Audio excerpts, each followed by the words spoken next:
जैसे प्यार देखकर, आपका स्नेह देखकर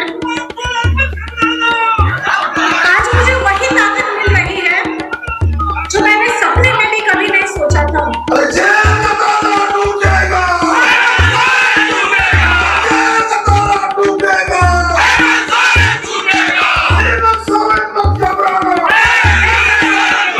नमस्कार दोस्तों, झारखंड राज्य में पिछले 1-2 महीने में बड़े राजनीतिक बदलाव हुए हैं। कथित तौर पर लैंड स्कैम मामले में ईडी द्वारा गिरफ्तार किए गए पूर्व सीएम हेमंत सोरेन के जेल जाने के बाद झारखंड मुक्ति मोर्चा पार्टी में मुश्किल खड़ी हो गई, क्योंकि आम चुनाव यानी कि लोकसभा चुनाव 2024 में पार्टी की कमान झारखंड में कैसे संभलेगी और कौन संभालेगा।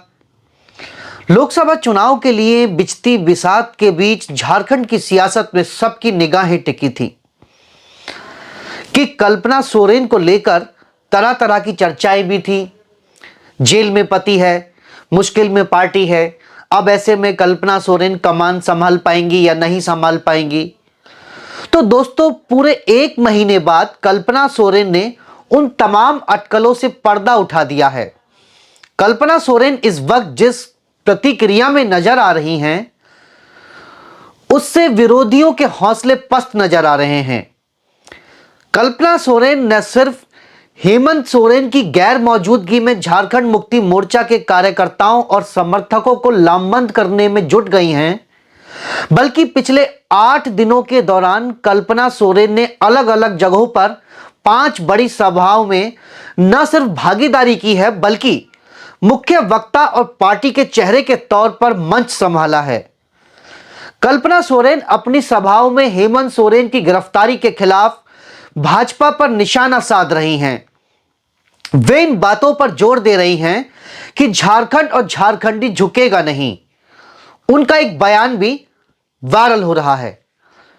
दोस्तों, कल्पना सोरेन की अभी शुरुआत है। जैसे ही वह लगातार जनता के बीच एक के बाद एक कार्यक्रम कर रही हैं, उससे कार्यकर्ताओं और समर्थकों में उत्साह और साहस का संचार भी हो रहा है। भाजपा की मंशा सफल नहीं होने वाली है, ऐसा लग रहा है। हालांकि झारखंड मुक्ति मोर्चा में फिलहाल आधिकारिक तौर पर कल्पना सोरेन को किसी पद पर नहीं बिठाया गया है, लेकिन चुनावी मोर्चा संभालने के लिए कई नेताओं, रणनीतिकारों को उनकी मुहिम के साथ जोड़ा गया है। मयूरभंज ओडिशा से आने वाली 48 साल की कल्पना सोरेन एक इंजीनियर के साथ एमबीए डिग्री होल्डर भी हैं। रांची में वे एक स्कूल का संचालन करती हैं। 2006 में हेमंत सोरेन के साथ उनका विवाह हुआ था। उनके 2 बेटे हैं। आदिवासी पहले से ही हेमंत सोरेन की गिरफ्तारी से नाराज हैं। ऐसे में कल्पना सोरेन के प्रति लोगों की सहानुभूति एक स्वाभाविक प्रतिक्रिया भी है। यह कल्पना सोरेन पर निर्भर है कि वह इस वक्त बढ़त का राजनीतिक लाभ कहां तक उठा पाती हैं। वैसे वह पढ़ी लिखी और राजनीतिक परिवार से जुड़ी महिला हैं, तो इन सब बातों से अच्छी तरह वाकिफ भी होंगी। दोस्तों, झारखंड में लोकसभा की 14 सीटों में से आदिवासियों के लिए 5 सीटें सुरक्षित हैं। इनमें राजमहल समेत दुमका, खूंटी, पश्चिम सिंहभूम और लोहरदंगा की सीट शामिल है। 2019 के चुनाव में भाजपा गठबंधन ने 14 में से 12 सीटें जीती थीं, जबकि राजमहल से झारखंड मुक्ति मोर्चा और पश्चिम सिंहभूम से कांग्रेस की गीता कोड़ा जीती थीं। गीता कोड़ा हाल ही में कांग्रेस छोड़ करके भाजपा में शामिल हो गई हैं। भाजपा ने उन्हें इसी सीट से उम्मीदवार बनाया है।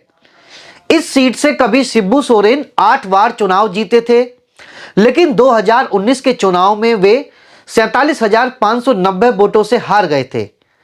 हालांकि झारखंड मुक्ति मोर्चा और गठबंधन के बीच अभी सीट शेयरिंग को लेकर फैसला नहीं हो पाया है, लेकिन चुनाव से पहले कल्पना सोरेन पूरी तरह झारखंड मुक्ति मोर्चा पार्टी की कमान संभालने की कोशिश करती नजर आ रही हैं।